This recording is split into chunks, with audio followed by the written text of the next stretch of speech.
વર્ષની માલપા 250 વર્ષની માલપા તેથી પંકજભાઈ આપણા ભારત દેશની માલપા ને એમાંય ગુજરાતની માલપા તેથી અંગ્રેજોનું રાજ હાલતું હતું અને અંગ્રેજોનું રાજ હાલતું ત્યારે અંગ્રેજોને મારીને તમારે બધાને કર દેવો પડતો, વેરો ભરવો પડતો, ટેક્સ ભરવો પડતો અને અંગ્રેજો પાસેથી કોઈ જો પહેલી વાર એમ કહેવાય કે ટેક્સ મેળવો હોય એની પાસેથી કર મેળવો હોય ને તો એ ગુજરાતમાં બેઠેલી મારી એમ કહેવાય કે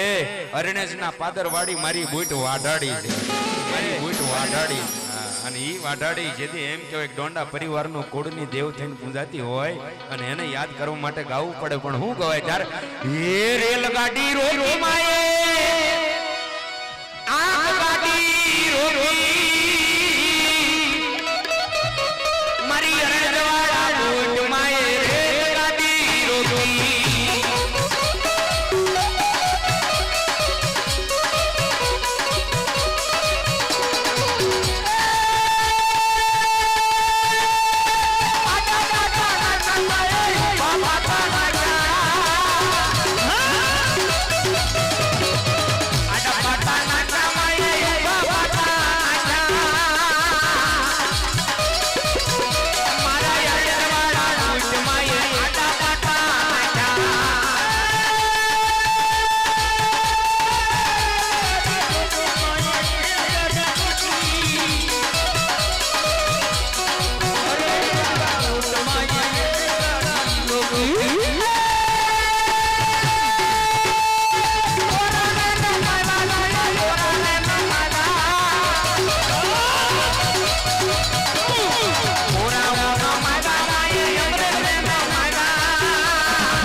કોઈ બાકી નો રહી જાય આનું ખાસ ધ્યાન રાખજો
Thank you.